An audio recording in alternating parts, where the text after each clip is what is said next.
O&A, broadcasting live from the Sam Adams Brewery in Boston, Massachusetts. The man of the hour sitting with us now, Jim Cook, everyone. Jim.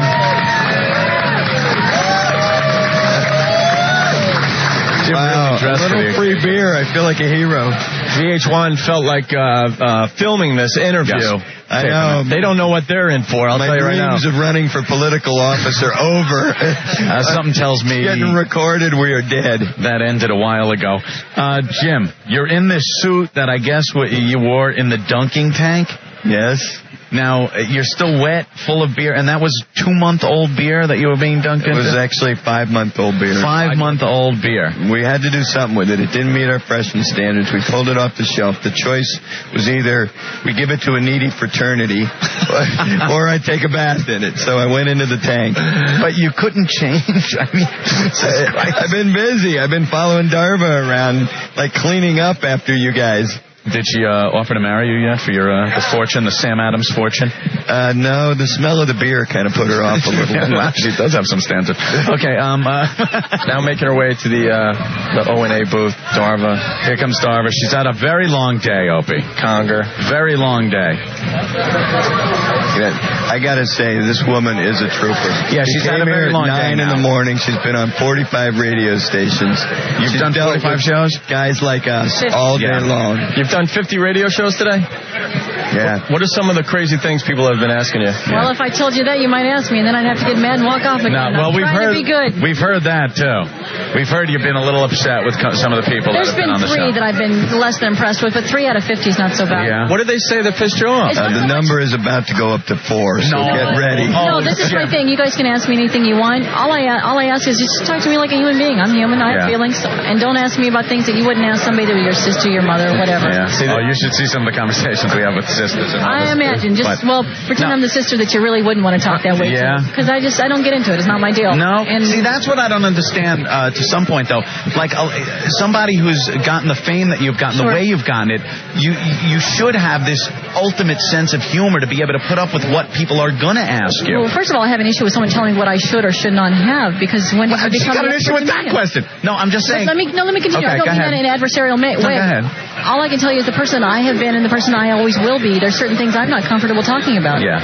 There's a sort of potty humor, bathroom humor. I'm not good at it. I don't find it funny, so I don't want to talk about it. But do you realize the Playboy thing? Now, that ends up in a lot of bathrooms and potties. I'm not in there. But it's a picture. It's a picture. But are you? I'm not there. But it would almost be delusional to think that that isn't being used that is by their men. Problem. I'm not there. You don't think that's like saying a photographic representation of somebody is in Siberia, and you know what Siberia is like. You don't think that opens yourself up for criticism, though? Let's put it this way: I'm here as a courtesy, and Mr. Cook invited me here, so as a courtesy, I'm speaking to you guys, and all I'm saying is, you know what? Be grown-ups. Let's talk as grown-ups. Let's invest. I think we're having a grown-up conversation. This is not a personal thing. No, we know. When I say you, it's in the broad sense. All right. And not. But most of the questions that would be asked of you would be about the Playboy thing. And I'm fine with that. And see, you guys don't understand. No. Ask me anything about Playboy. Ask me about the Multimillionaire show. Ask me, you moron, what'd you go on that show for? Why'd you pose nude? I am so fine with any of that.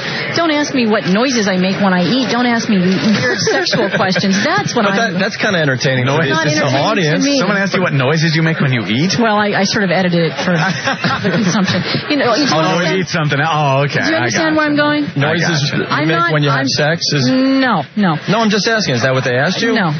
And let's go ahead and segue from that. How about the guy that... I'm not putting any constraints upon you. I'm just saying, ask me a question in a reasonable way. I'll answer it in a reasonable way. What are you going to do after the Playboy thing? Oh, wow. I can't top that, can I? You know what? I'm going to take a little time off. This is my first public appearance. I'm so happy to be here. It's a great event. Had my first drink of beer here today from the Millennium bottle. That was true. The Millennium. Shared it with Jim. Her first beer. You had your first beer today? Beer with me. What were you doing? She was saving it for me. I've just never been a beer drinker. I never had the quality beer. I went through 10 years in the military and 4 years of college and never drank a beer, so what a day to start. I know, I'm honored. There you go. You want to smoke some pot? You know what? I grew up with parents who were hippies. I mean, a name like Darva, come on, what are you going to try to shock me with? No, I'm asking, do you want to smoke some pot? When you see your parents doing it every day, it's just no big deal. No? Nah. Yeah, the parents are smoking the weed and stuff. I get it. I grew up with a contact high. What are you trying? Now, did some guy come forward in one of those rag magazines and say that you used to really party and have a lot of sex? Apparently I did, all those things. I must have been doing GHB at that time because somehow I just don't remember any of that. Really? And it's Where does just this guy not come logical. from? Did you know who this guy was or anything? I think he's the older brother of two people I went to high school with. Yeah. I don't know him personally. And he came out and said that you going to parties and you'd be like very promiscuous. Apparently so. That's what he said. Well, you know, the deal is you take a crack addict and you give him a lot of money, he'll say anything you want him to say. Well, you know, I'm still not getting the whole thing. Okay. You seem to be very, certain questions give you a problem. Such as? Well, even Opie was asking one of those questions about... because I don't want to talk about... Yeah, I don't want... Why should I? I don't talk about it in my personal life. I don't talk about my private life. And I certainly don't talk about it in the radio. It's nobody's business. But how did you get the whole Playboy thing in your mind to be something other than sexual? For me, it was something about artistry and beauty. But for everyone... Nudity, it does not always have to be sexual. I'm not saying it's not sexy. I'm saying I'm not going to sit up here and talk to you guys about graphic sexual acts.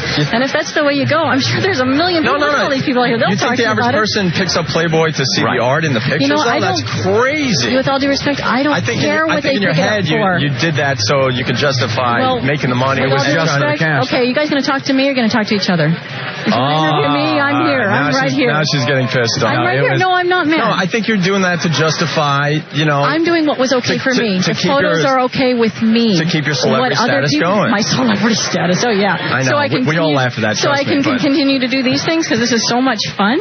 Well, what else are you going to do? What else? I can go back to my life. I'm set. I don't need to worry about it. All right. So what are you going to do after the whole Playboy thing dies out? I have a happy, contented, healthy life. Oh, good. And you went on the Millionaire show for what? For what reason? You know what? It was just a fluke. It dropped into my lap. They called me at home. It didn't seem like a big deal. I didn't give it the credence it deserved. I didn't look at the ramifications, and I didn't think I was going to win. There's no bigger story than that. You still had to marry the guy, like right there. I did, yeah. And I got it annulled as soon as I possibly could. So you weren't thinking?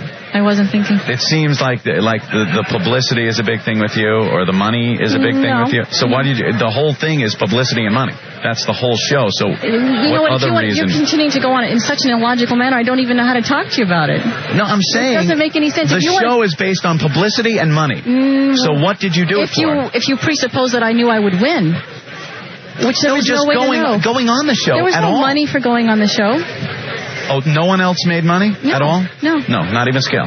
Nothing. No. So the publicity thing then you wanted to be... For me, it was sort of a payoff. Okay, I'll go on TV in a show I thought was kind of dumb because I won't win. It'll be okay. And I'll go to Vegas for a week and do something different that was completely out of context. So it was for the Vegas trip? I mean, I want to know why you did it. I just told you. That's exactly why I did it. Okay, but completely out of... The question I was asking was reasonable. I keep telling you why I did something, and you keep arguing with me. You're more combative than anybody I've had on this show. You know what? Because with all due respect, you're being so illogical. You ask me a question, I answer you, and then you argue with me like I don't know what I'm talking about. I lived it. I was saying, why did you go on the show? Money or publicity? And you said, oh, that's ridiculous. I just said neither one of them. Well, to go on a TV show, it's either for money or publicity. I went on, no, actually, and we just explained that. And then the free trip to Vegas? Money. Okay, I'll accept that. I guess that in its way corresponds to money. Yeah. So maybe I can buy into that. As far as publicity, for me, it was sort of a trade-off. I'd go on the TV show for them, and I'd do the thing in Vegas for a week. And that would be the payoff that I made for them. That would be how I would sort of compensate them for them sending me to Vegas. And you don't think it seems to everybody that sees you after this whole thing happened that you really do enjoy the publicity and the popularity? If it appears that way to them, that's honestly, it's just not. I can't worry myself about that. I don't care. But was there a point where you said you wouldn't pose nude? No. No? No. Would you like me to tell you what I said? Yeah. I said I would not do anything that I considered pornographic or sexually graphic or anything that I would be afraid for my mother to see. And I also said that I did not have a problem with nudity in and of itself because my dad was an artist. But that was... I know what I say. I know my words. But it's not art. That's your opinion. No, we're guys that buy Playboy. It's not art. Okay, fine. It's not art. It's not art. Yeah. I mean, I think you're trying to justify it in your head. I don't need to justify it in my head. I'm fine with it. You want me to justify it to you, and you already have your preconceived ideas. And you know, with all due respect, I thought I was going to hang out here with Jim and have a nice conversation at the end of my day. Jim hasn't said a word. Wait a minute. I'm like Grimace Darvin, because honestly, I'm in the middle. Wait. Just because we don't agree with what you're saying, you're going to get pissed and walk off the show? Why don't we discuss it? Yeah. You're very uptight. Go ahead. Can I finish? You're very, very you're not uptight. going to let me finish. All right, are go you? ahead. I don't have a problem with you, but you have an agenda. We're trying to understand. You're not going to let me finish one sentence, are you? We're trying to understand you. Go ahead. All right, we'll let Darva talk because it's so Talk about the important. agenda. Well, you're interviewing me last time I checked. Go ahead. No, but I can't ask questions, so go ahead. It's You're Darva's asking all radio the show. questions. Let's go. Thank you. Darva. This is what Darva has to say. Okay. I don't have a hidden agenda. I have nothing to hide. I have nothing to lie about. What I did was a dumb idea, and I've been very honest about that. And I'm very sorry that I did it. Going in Playboy, I don't have a problem with it. Worked for me. It was. But you wouldn't be in Playboy if you did the dumb thing. Right? I didn't go and do the dumb thing to go into Playboy. All right, you admit you did a dumb thing with Rick Rockwell and all that, who's a complete loser. Are you ever going to let me finish this? But you did a dumb thing, and now instead of I'm so sorry. now instead of going away, you're I feel bad. You know what? You guys enjoy the rest of your interview. Just walking off another show. I don't understand this. Darva, one more question. One more. Thank you, Jessica Hahn. Thank you, Jessica Hahn. One more question. We're so right. It's not even funny. Scorch, go chase after her naked. I don't get it. You know, you try so hard. Jim, oh my God. Jim, you're a pussy. Jim's such a pussy. Nick. You're right. Nick, come on over here, man. I feel like a pussy. I feel bad. I feel like I'm in the middle of... Jim, the only thing you guys have in common is, both of you had like one bad day in your life where you made a dumb decision. Yeah, Darva, can I have a word with you, please? Miss Conger, please, can I have a word with you? Oh, please, Miss Conger, I really want to speak to you. That's I got that $25 you needed earlier. Oh, Scorch is talking to Darva. Miss Conger, please, I need to speak with you now. Nah, she's gone. She's going to my hotel room, I think, but I'm not sure. We chased her out. She has jumped into her limousine. Right. I got to say, hang up on 6. That Jim Cook was sitting in between Anthony and Darva the whole time, and he would not move. No. I wouldn't either. I was like in the line of fire. There were bullets everywhere. Jim did just fine. Can I ask you what finally got her up and out of here? Because I interviewed her probably about an hour and a half ago, and she walked over to me, and as she was walking out, you guys are like, Darva, one more question. She walked by, and I just kind of looked at her, and she kind of grabbed my shoulder for support. I'm going, hey, hey, you're on your own, lady. Hey, right? Find a towel and just throw it, all right? Yeah, you know something, Nick? Nick Carter, PCN, joining us right now. Let me tell you something. We did nothing that we would do to upset somebody. We were asking her legitimate questions about her so-called fame, how she got there, the Playboy thing, and unless I guess you're asking her about. I don't even know what you could ask her about. What did she seem like? No, if you ask her about hopping on the knob, she's going to get pissed. We could have made her walk off within 30 seconds, but we were having a serious conversation with her. I don't get it. I don't get it. Yeah. She admits she made a big mistake in her life going on that millionaire show, right? So what does she do? Does she fade back into her regular life and her family and friends? No, she milks it. That is, probably pretty close to her in her personal life. Right. No, she milks it. She looks at all her opportunities. She realized there weren't many opportunities after the millionaire show. The only opportunity that made sense was the Playboy thing. I'm sure Swank and all the rest called, and she picked Playboy. I am sad. It's not like she's getting a guest appearance on Drew Carey or something. I got her right after one of the other radio stations had, I guess, tried to basically, be pretentious to the throne and pull an Opie. Could you show us your technique? I don't know. We didn't even do that. No, we could have done that, and she would have walked in 30 seconds. But I really wanted to try to understand what her motive was to pose in Playboy. When you could tell in the beginning she had no desire to pose in Playboy, but then she realized, you know what, my fame is fading away fast. I got to do something. I'm going in Playboy, just like Jessica Hahn and all the rest of them. Yeah. She told me she went to Playboy, and I said to her, look, you know what, you got to understand, people are going to question your whole thing. And she told me she went to Playboy only because she'd lost her job as a nurse. But then she sat and she started talking about, I said, what's next for you? Well, I really want to advance the agenda of healthcare. Believe it or not, nurses are underpaid, and a lot of doctors are underpaid. And I just said to her, look, you know what? I mean, disrespect, but yeah, showing your snatch is a great way to get that. Yeah, right? Well, it solved the underpaid problem. Who's going to take you seriously? It's like I've seen your kahinky. Right. I know where babies come from on you. What are you talking about? And I love the people that they try to justify it by saying it's art. You know something? Playboy? No. Playboy, I'm sorry. We're We're guys. We understand more than she does what Playboy is all about. Hey, my whole thing is, God bless you. If you got that kind of body and you have that modicum of fame and Hugh wants to give you $1 million, take the money and run and be happy. But don't BS. I asked her why she went on the Millionaire Show in the first place. Was it for fame or money? Nick, neither. Right. Now, don't give me that. She seems like the type of person that really wants to be famous. She told me there were 60 girls who were contestants, and she never in a million years thought that she was going to be the winner. Which is fine. Which is like, all right, well, then you went into it assuming you're going to lose. Then why do the show? Right, why? And when they picked you at the end, why not just walk off the show and say, you know what, this is going a little too far for me. I was coming to Vegas or wherever it was for a vacation. Yeah. We would love to ask her these things, but she seems to have walked off the program. Somehow we knew she would. And I know the listeners. And it wasn't even a bad. I know the listeners are going to call us pussies and stuff. Yeah, we could have talked about her nipples and stuff, whatever. And she would have been gone in 2 seconds. She would have been gone in 2 seconds, but I really wanted to get inside her head because I want to understand why she did it. That's all. Are we crazy? Because we asked what we thought were legitimate questions. Did you ask her about the nose job? No, we could have asked about the nose job, the spackle makeup, gentler. Right. Yeah, but Jim, I know what happened to you guys. What happened to you guys? Nick, Jim over here, he didn't move. This is my impression of Jim. I know it's radio. Ann and Darva going at it. Yeah. Like, he was just sitting there. He wouldn't. How about a beer? Darva, take a breathalyzer. Wait, but look at it this way. Like, were they pretty much her last interview? Yes. The last. See, they did that on purpose. I know, right? We want to get her early and really screw it up for everyone here. It could have been worse. We were dumb. You could have paid her the $1,000 or whatever you paid her, and she could have been gone by 10:30 this morning. You know? I know. Well, they were looking to leave, and then Jim told us that he went to her and said, hey, we'd like you to do O&A. It's the one last interview and stuff. And thank you, Jim. Thank you. See, and we were trying to be nice and everything. And she had to suck it up. I really worked hard. See, Jim, Jim loves us, but he also understands us. Yeah. Yes. He wasn't going to give us Darva first because he has 50 other stations that needed to interview Darva today. Well, I mean, my hands are kind of tied because I was before you guys, and I didn't, because we said yesterday, it's like, who do you think's going to piss her off first, you or me? And I was like, all right, well, it depends on who draws the short straw and who gets her left. Yeah. And I didn't want to piss her off because I knew then, like, if I pissed her off and she just got in the limo and took off, then I got Opie and Anthony up my ass saying, well, we didn't talk to Darva Conger because of that douche Nick Carter in Boston. And the listeners were ruthless. Some of the questions they wanted to ask, Jim, what's it like to be a money-grubbing whore?